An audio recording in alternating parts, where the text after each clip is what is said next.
श्री गणेशाय नमः. श्री स्वामी समर्थ. सुप्रभातम. नमस्कार.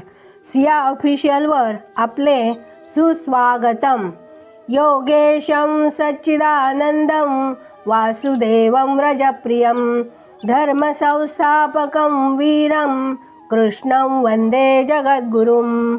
आज आपण महाभारतातल्या पहिल्या खंडातल्या आदिपर्व या पहिल्या पर्वातले दुसरे पर्व म्हणजे पर्वसंग्रह पर्व पुढे वाचायला सुरुवात करूया.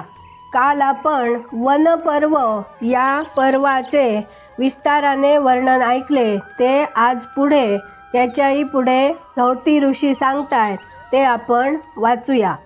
सौती म्हणाले, या वनपर्वात आणखी सुद्धा रम्य अशा कथानकाचे वर्णन आहे. ते मी आता तुम्हाला थोडक्यात पुढे सांगतो, ते ऐका. गंधमादन पर्वताकडे गमन आणि तेथे नारायणाश्रमामध्ये वास्तव्य. महापराक्रमी भीमसेनाला गंधमादन पर्वतावर जाण्यास सांगितले. वाटेत जात असता कदली वनामध्ये वास्तव्य करणाऱ्या महाबली हनुमंताचे भीमाला झालेले दर्शन. कमळे मिळवण्यासाठी भीमाने पुष्करणीचा केलेला विध्वंस.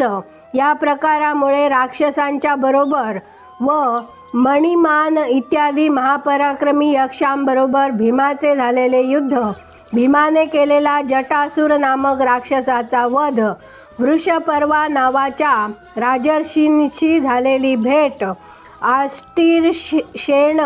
आर्ष्टिशेण नामक ऋषींच्या आश्रमामध्ये पांडवांचे गमन आणि तेथे त्यांचा निवास. या ठिकाणी द्रौपदीने महाबली भीमाला दिलेले प्रोत्साहन. भीमाचे कैलास पर्वतावर आरोहण. तेथे मणिमान इत्यादी बलदंड यक्षांबरोबर झालेले भीमाचे भीषण युद्ध. पांडवांची कुबेराशी झालेली भेट. त्याच ठिकाणी अर्जुनाचे आपल्या भावांबरोबर झालेले मिलन. युधिष्ठिरासाठी दिव्य अस्त्रे प्राप्त करून घेतल्यानंतर हिरण्यपुरामध्ये वास्तव्य करणाऱ्या निवातकवचांबरोबर अर्जुनाने केलेले युद्ध.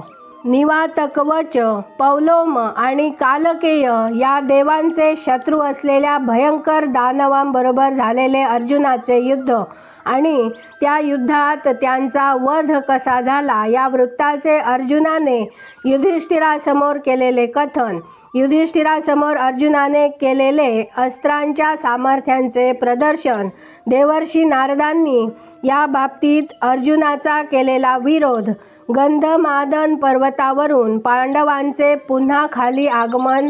पर्वताप्रमाणे विशाल शरीर असलेल्या अतिशय सामर्थ्यशाली नागराजाने त्या घनदाट अरण्यात भीमाला घातलेला विळखा.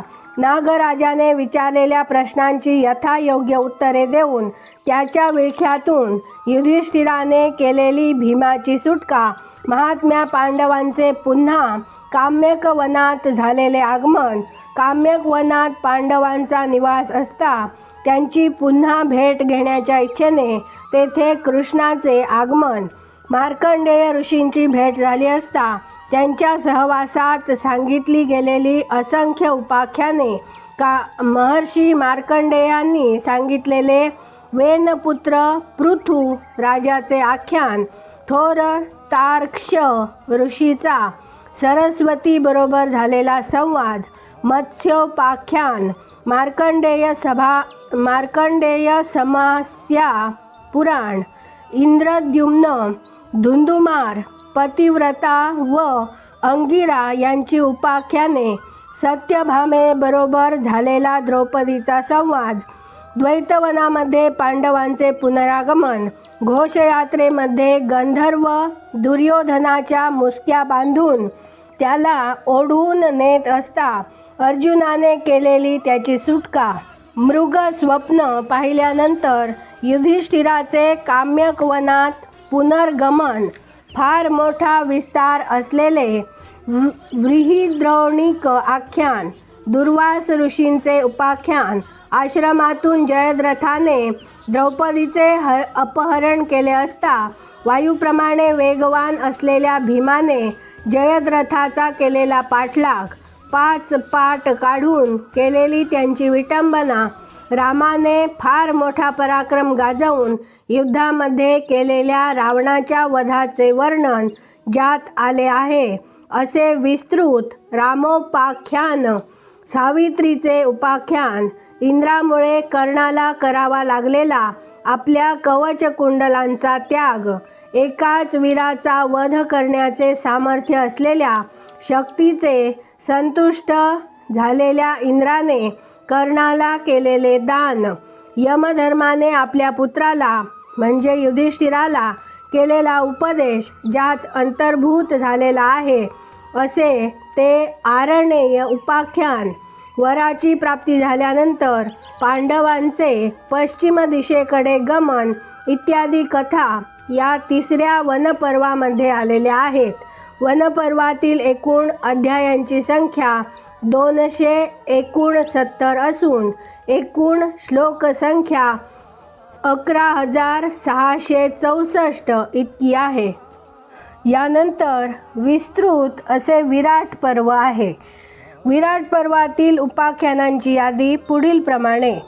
विराट राजाच्या नगराजवळ गेल्यानंतर तेथे एका स्मशानात फार मोठा शमीवृक्ष दिसल्यानंतर त्या शमीवृक्षावर पांडवांनी आपली शस्त्रे दडवून ठेवल्याचे वृत्त. विराट नगरामध्ये प्रवेश केल्यानंतर तेथे पांडवांचे गुप्त रूपाने वास्तव्य, विषय वासनेने बेभान झालेल्या कीचकाने द्रौपदीचा अभिलाष धरला असता त्या दुरात्म्याचा भीमाने केलेला वध, पांडवांचा तलास लावण्याच्या इच्छेने राजा दुर्योधनाने अत्यंत चतुर गुप्तहेर सर्व बाजूंना धाडले असताही त्या हेरांना पांडवांचा शोध करण्याच्या बाबतीत आलेले अपयश, त्रिगर्तांनी विराटाच्या गायी प्रथम पळवून नेल्या असता त्यांच्याबरोबर विराट राजाचे अंगावर शहारे आणणारे भीषण युद्ध, त्या युद्धामध्ये त्रिगर्त विराटाला पकडून आपल्याबरोबर घेऊन जात असता भीमसेनाने त्याची केलेली सुटका, विराटाच्या गायींच्या कळपांची पांडवांनी केलेली मुक्तता, त्यानंतर कौरवांनी विराटाच्या गायी पळवून नेल्यावर सर्व कौरवांचा युद्धामध्ये पाडाव करून मोठ्या पराक्रमाने अर्जुनाने केलेले त्या गायींचे प्रत्याहरण, विराटाने आपली कन्या उत्तरा हिचा सुभद्रा पुत्र अभिमन्यू याच्याबरोबर विवाह व्हावा या इच्छेने अर्जुनाची सून म्हणून केलेले तिचे दान, अशा प्रकारे विस्तृत असलेल्या विराट पर्वातील विषयांचे हे स्वरूप आहे. या पर्वातील अध्यायांची एकूण संख्या 67 असून श्लोकांची संख्या 2050 इतकी आहे असे स्वतः महर्षी व्यासांनी म्हटले आहे. आज आपण इथे थांबूया. ह्याचा पुढचा भाग आपण उद्या वाचूया. माझ्या सिया ऑफिशियलला सबस्क्राईब केले नसेल तर आत्ताच सबस्क्राईब करा, बाजूच्या बेलवर क्लिक करा, लाईक करा, शेअर करा, कमेंटमध्ये तुमचे विचार नक्की कळवा आणि राधे राधे लिहायला विसरू नका. धन्यवाद. जय श्री कृष्ण.